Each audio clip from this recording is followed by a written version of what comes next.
Can the Midwest rural communities be revitalized? Eric Doden thinks they can, and he'll tell us how on the Midwest Flourish.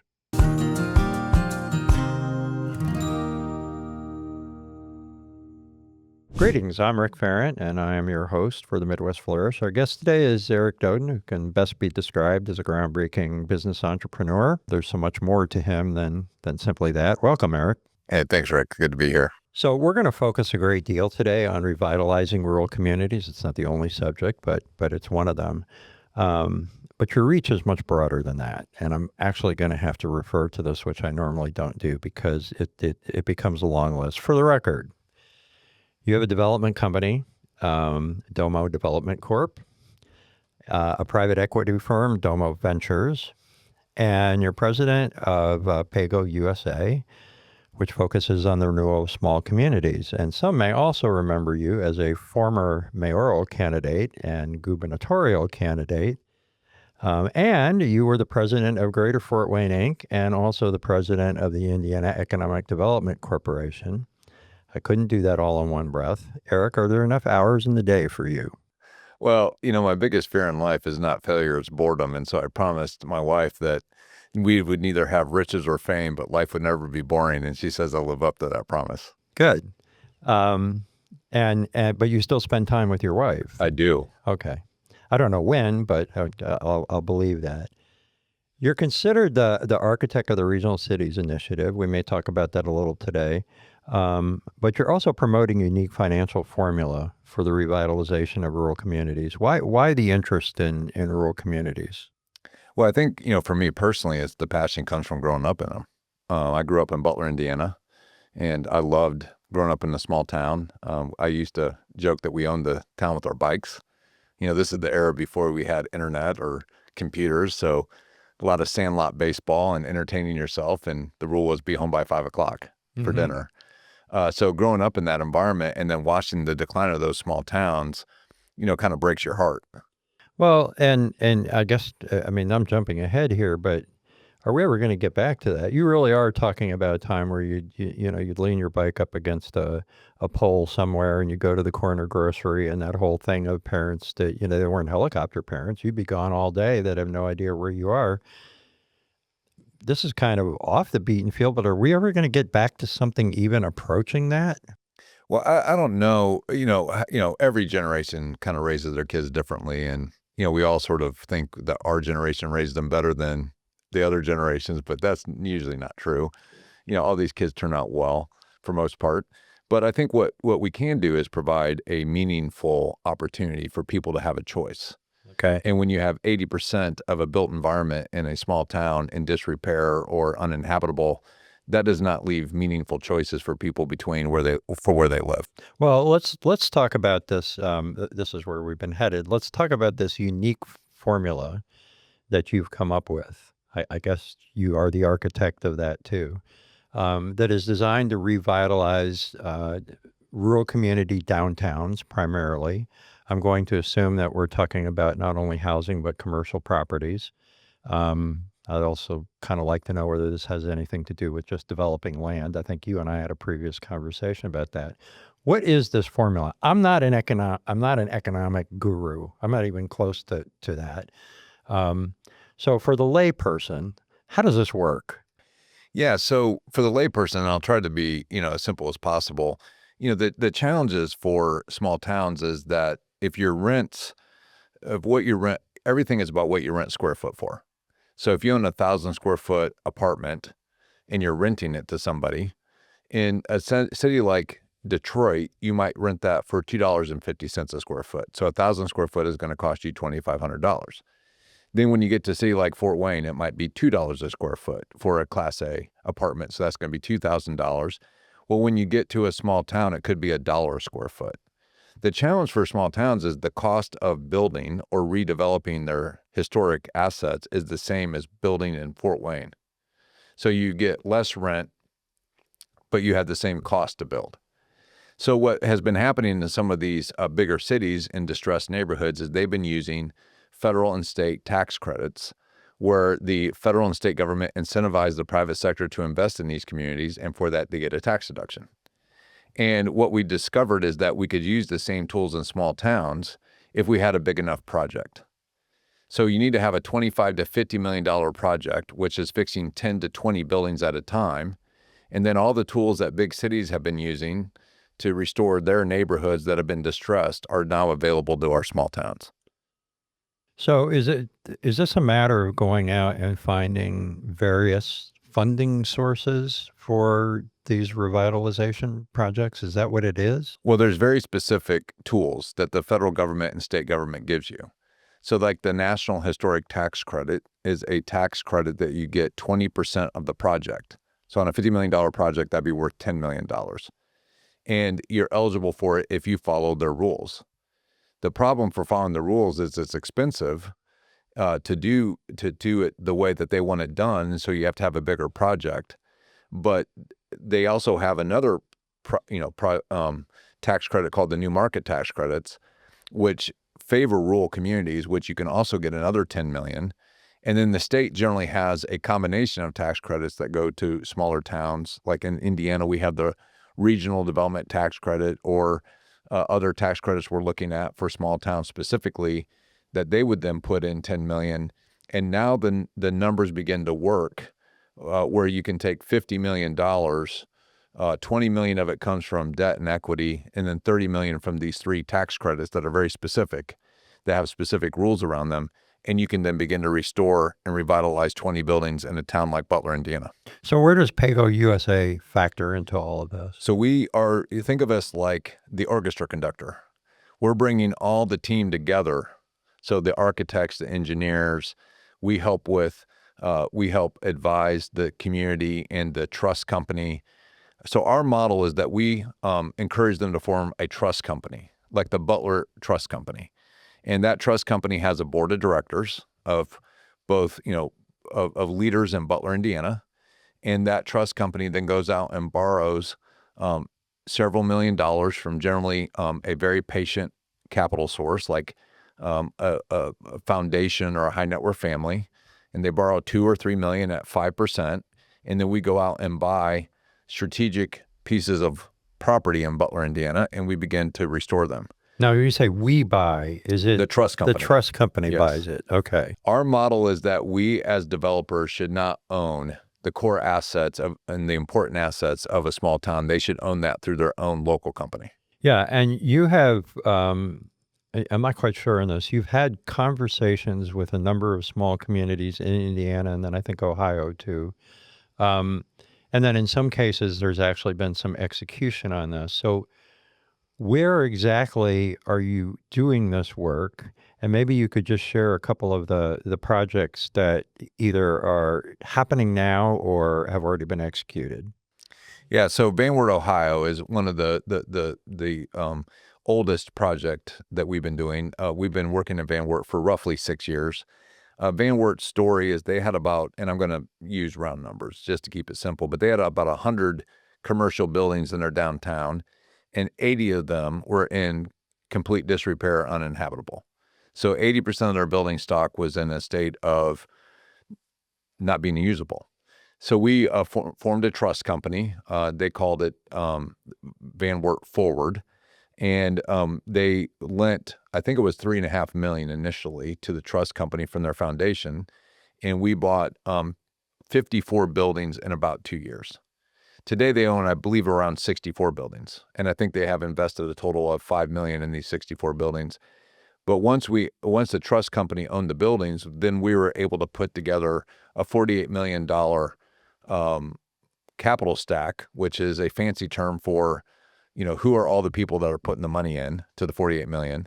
So it was a combination of federal tax credits, state tax credits, and then the foundation lent money to the project. And we were able to fix 20 buildings top to bottom in under 4 years. Now, are you just, I guess there was there was a newspaper that referred to this as a secret sauce. It's not so much a secret anymore because you're talking about it. But is this just commercial buildings or are you dealing with housing too? All the above. So the local leaders determine, what are the core assets that they want to rehabilitate. So in some cases, local leaders are looking at certain houses within, a radius of their downtown and saying, we would like to buy these houses, revitalize them, and then either rent or sell them. And so that's part of their strategy. In other cases, their primary focus is on the 100 buildings in their downtown. So, in revitalizing rural areas, we know that housing is important, right? Having some kind of affordable housing, and we've actually talked about this on this podcast before. What's the percentage in these projects that you have between commercial and residential? So our goal, let's say that we're going to fix 100,000 square feet. Our goal is to have 75% of that, or 75,000 square feet, be housing. And then 25% is a mix between office, retail, and restaurant space. Right. So actually, housing is more prominent than the commercial Yes. space. Okay. And so where else are you doing this work in other than Van Wert, Ohio? So we are currently working with Richmond.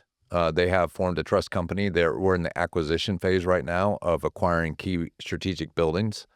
We're in Hillsdale, Michigan. They've acquired about 180,000 square feet, and we're now in the middle of the project of putting the project together with our architects and engineers and applying for the tax credits. And we're working in places like Bluffton, Huntington. I'd have to get my phone out to look at them all, but I think what we're trying to do is be very open about what we're doing, because there's 85 county seats in Indiana alone, plus you have more in Ohio, more in Michigan, and more in Illinois that need this done, and we are trying to actually recruit competitors to compete with PAGO. Yeah. And so you, in your careers, I'm going to say careers, plural, in your careers, you've been all about, the business of making money. So what's in this for you?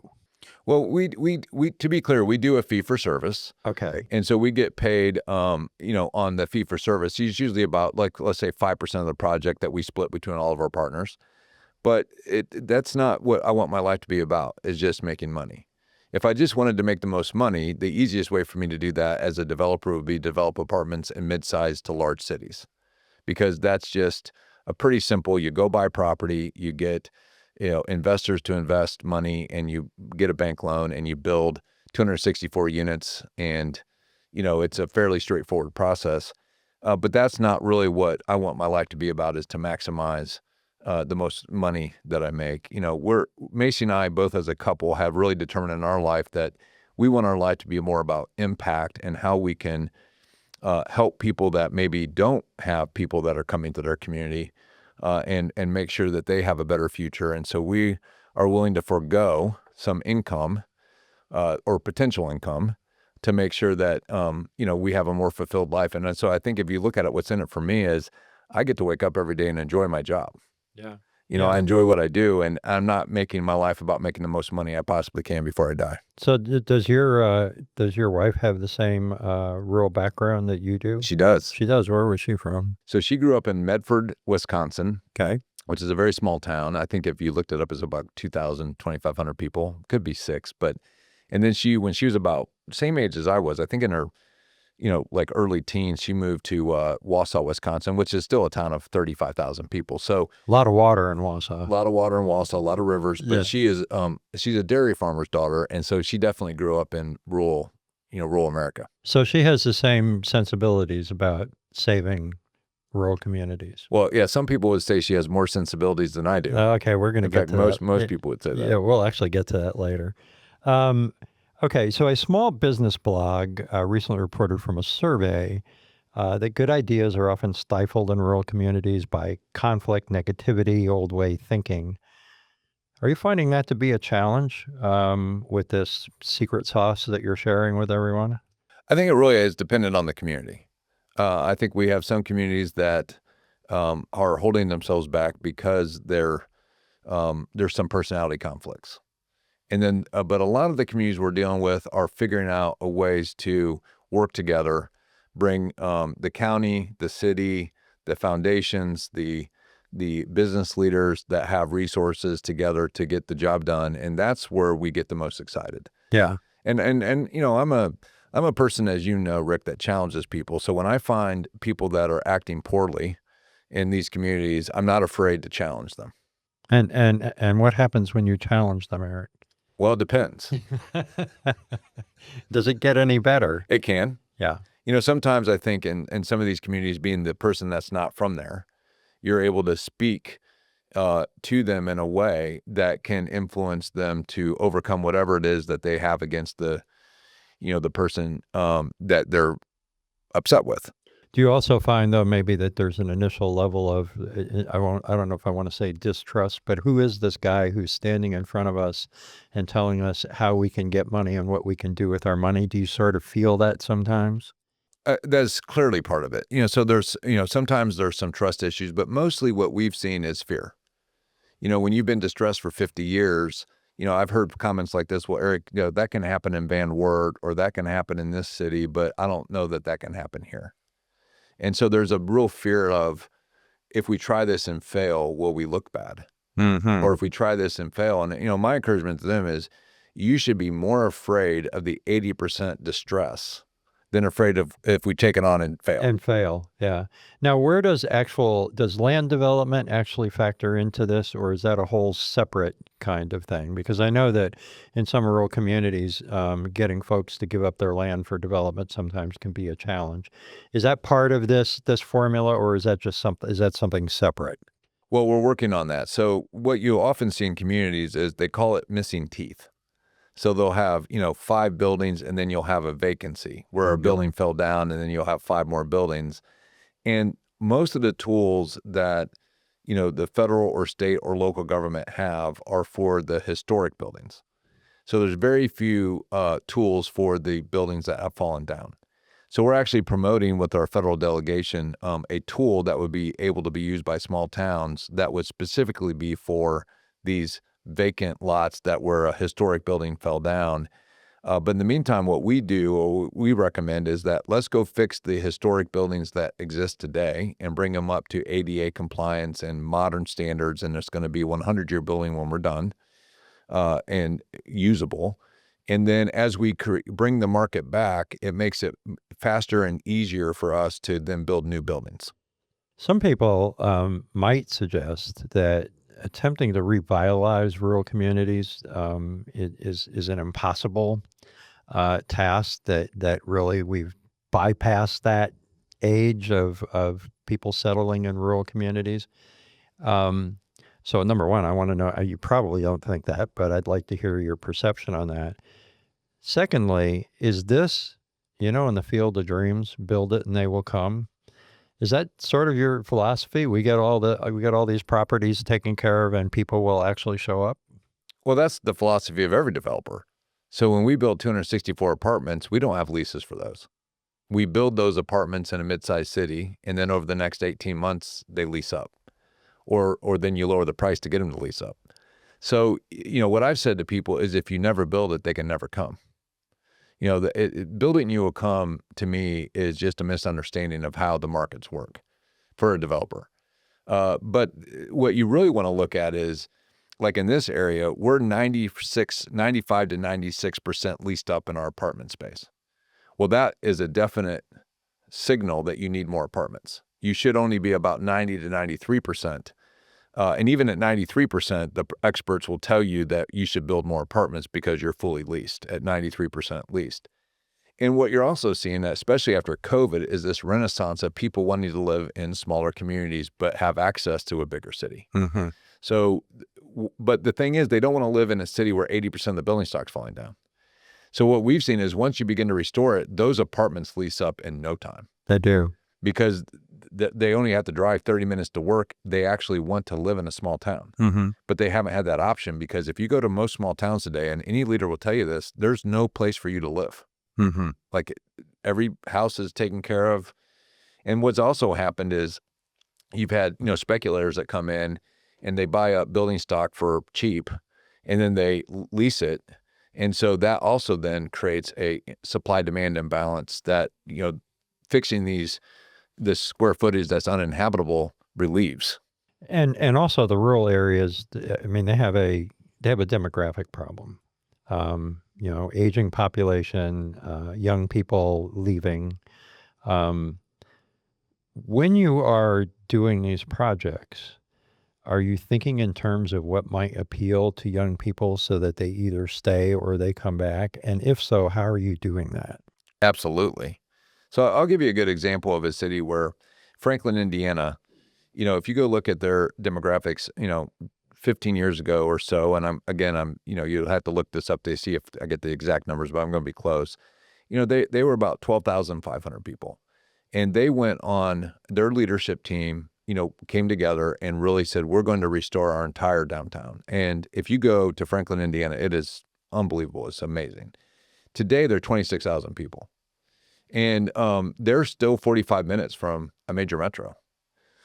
So that's a good example of a community that, are close enough to Indianapolis where they can get people to move there, but far enough away that, there's a lot of communities that are even closer to that haven't experienced that kind of growth.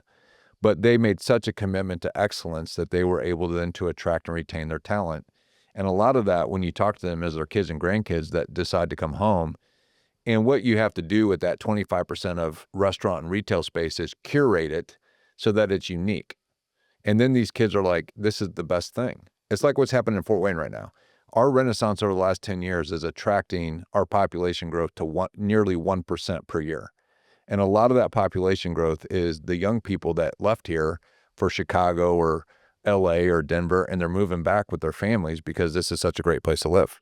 Yeah, and I guess what I was talking about there, I don't know if you have anything to do with it. One step is you do the development or you fix up the place. Next thing, and you talked about, curating it, is what do you put in those spaces? Do you ever get involved in that? Is it or in discussions, or is it more than that you might get involved in, where you might make recommendations on this space would be good for this or this or this? We definitely make recommendations. Obviously, the trust company is the owner, so they get to make the final decision. But we also really work hard to find local entrepreneurs that are doing some special things. I'll go to a farmer's market. I'll go to all kinds of events. And if I see someone in a food truck, like last weekend at Fort Wayne Farmer's Market, that's doing some special food, I'll just ask them, would you be interested or willing to open up a restaurant? And that's what I mean by curating. We're constantly making connections and bringing people around that are local entrepreneurs that would maybe want to open a restaurant in a small town, and then trying to find a way to get that deal done. So there's Eric, one person walking around, and he's talking to people about opening restaurants. Like, is there an army anywhere that could be doing this and sort of speed the process up? Well, that's what we encourage all these leaders in local communities to do. So when they I'm travel, talking about an actual strategic formed, strategic army. yeah, a strategic army. Yeah. Well, I don't know if we can get an army put together there, Rick, but we do have a lot of people that love this, and they love their community, and so they start recruiting friends, family, people that they know around the region to come and be a part of their renaissance. Go back to Van Wert for a second, then we're going to jump into another conversation. But um, what has been the result? You talked about fixing it up, but what has been the result? Are there any kind of metrics that show this made a difference beyond just fixing up properties? Well, I think there are some. Obviously, they've leased up their space, and the community pride factor has gone up anecdotally. We haven't really run polling or done anything formal or official, but just from a anecdotal perspective, I mean, people are blown away with the changes that have happened over Van Wert over the last 5 years. And I think the community pride is an important element, and it's also a soft measurement, right? It's hard measure community pride, but you definitely can measure it in both a quantitative and qualitative way. And so we've seen that, but also you start to see home values go up. And that's part of what we've seen as you continue to restore and fix things in the core. The home values around the core begin to increase, which then benefits the homeowners, also benefits the community from their tax base perspective. So there's just a lot of positive things that we've seen. I think we're still a few years away from knowing the full extent of I usually tell people that when you restore something, you look back 10 years later. And that's when you start to see the full extent of the benefit of that restoration. Yeah, and none of these are anywhere in that 10-year range, right? No, in fact, we're delivering the final the final buildings in Van Wert by the end of this year. So, one could argue that the 10-year clock is really going to start on that first 20 building redo at the end of this year. So you're in Indiana, you're in Ohio, you're in Michigan. How far do you intend to spread this tactic? Well, it's really interesting you asked that, Rick, because we've had literally just last week had a leader from Minnesota come in, and he is looking at starting a division of PAGO in Minnesota. Well, we've had leaders in Georgia come in. They're looking at doing something similar down in Georgia. We're sort of becoming a model for, how to do this across the country. Our primary focus, people ask me all the time, well, how do you pick the cities you're in? And I said, it's all about leadership. What I look for are the leaders that are willing to say, we are committed to 100% restoration and revitalization.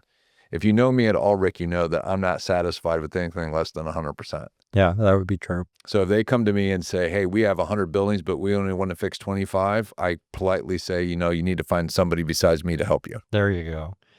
I want to move on to sort of the larger economic development scale. The Indiana Business Review earlier this year, I'm simply asking you this because you've been in this space for so long. The Indiana Business Review earlier this year gave a fair to middling assessment of the state's economy. That would be for 2025, essentially projecting a slowdown in employment and personal income growth. We know personal income growth has been a big issue in this region, probably in some other regions too. What needs to happen to light a fire under the regional economy, the state economy? Well, I've been kind of saying this for the last 10 years, and I'll continue to say it, that part of what happens with economic growth is you got to look at your population growth. It's about the attraction and retention of talent. And really a healthy economy needs to be growing at 1% a year. So if you go look at, a vast majority of our counties in Indiana, we're losing population. And if you look at all but about 5 counties are, so there's only 5 counties that are growing population, and most of them are not growing at 1% a year. So we have our work cut out for us to continue to improve the quality of our product, which is our communities. And then as we begin to attract and retain talent, I think we're going to see our economic growth just expand almost exponentially. So what's going to make us able to attract that talent? Well, what we've seen is the only thing that we've seen that, is having vibrant, restored communities. So you look at Valparaiso, you look at Franklin, you look at, even, Fishers. I hesitate, of course, to use the Indianapolis communities because they have, the juggernaut of 2 million people. But you look at, all these communities as they begin to restore, they begin to grow their populations and their economies are strong and they're diverse. Yeah. Where does this, I'm going to say, dichotomy between urban centers and rural centers fit in? Oftentimes you'll have people in rural areas who will say, oh, well, it's, XYZ city centered, right? And we're different over here. And yet it seems to me each one needs the other. How are we gonna work that out? There's a little bit of acrimony there from time to time. I kind of see that beginning to trend into a more positive direction right now, because I think that if you talk to some of the leaders, at least in the 13, smaller communities like Auburn, Decatur, Huntington, they recognize the importance of the economy of Fort Wayne for their economy. As Fort Wayne goes, so, economy goes, so does their economy at some level. And at the same time, I think Fort Wayne is beginning to recognize that, when we can't build housing fast enough, having these rural communities restored will benefit the entire Fort Wayne economy. They might be living in Huntington, but they're going to be working, and as the labor shed doesn't care. It doesn't care about county lines. Doesn't care about county lines. No, it does not. That's absolutely true. Okay, we're going to get into a couple of wild ones here before we wrap this up. So, you have suggested that some people consider you crazy, and you've actually acknowledged as much. So, Eric, what I want to know is, why do people think you're crazy? And if you acknowledge it, why are you crazy? Well, it's kind of a joke that we have, but I think whenever you take on big systemic... Wait a minute, who's the we? Well, whoever my friends are that, like to poke fun at me, which is a lot, by the way. and especially my wife and kids. I mean, that's their nightly thing at dinner is to poke fun at dad sometimes. But I think when you're taking on big, bold, visionary projects, for example, when we first announced that we were going to restore electric works, I think a lot of people said, that's crazy. Like, that will never happen. And then it happened. And then they'll like say, well, I guess it took a crazy guy like you to think it could happen for it to happen, right? And so part of my charm is that is that I think that we can get humbly, he said. Well, I think we can get big, bold things done. Yeah. And so, I think initially people said when we went to Van Wert, you're not going to be able to restore 20 buildings. I mean, that's just not going to happen. Top to bottom, $48 million close. And I remember a close friend of mine, when we closed the first project, was $25 million. And they sort of said on the phone, well, that's cute. And then when we closed the next $23 million project, the next conversation with me was, what in the world are you doing? Like, how are you pulling this off? And so I think, like, when they say I'm crazy, it's not because I'm crazy, Rick, although, maybe you might have a different opinion, but it's because I'm willing to think, audaciously about how we restore an entire town in under 10 or 15 years and then go chase that. And that, is sort of the way I sort of live life. My whole motto is go big or go home. Yeah. Yeah. Last question. Are you ever going to seek a political office again? I never say never. I think for me, it has to be a calling. And, that calling sort of starts with my relationship with the Lord. And if I feel he calls me to do something, then I take that very seriously, obviously. In fact, I've often joked that I don't want to be Jonah in the belly of a whale. But also, it has to be validated by people like my wife and my coaches and mentors. So I work really hard, Rick, to have a lot of people around me, guys like Chuck Surak and my dad and many others who coach me all the time. Because when you're a person like me, as it turns out, you need a lot of coaching. And so I try to really listen to the people that are wisdom people in my life. And if they tell me that they really think I should do something, or they tell me they think I shouldn't do something, I really take that into account before I make a decision. So, so your losses did not dissuade you from ever not considering a political office again, or did they? No, because I don't see it as a loss. I mean, I really believe in the concept of public service, and you serve at the request of the voters. But if they don't want you to serve as governor, then you can serve what I'm doing now, which is, helping these communities put together deals that can transform themselves. Whether I'm governor or not governor, I mean, we really didn't lose. We got our message out there, we got people excited about it, and now we're implementing the very strategy that I talked about as governor. So a lot of people see life as winning or losing.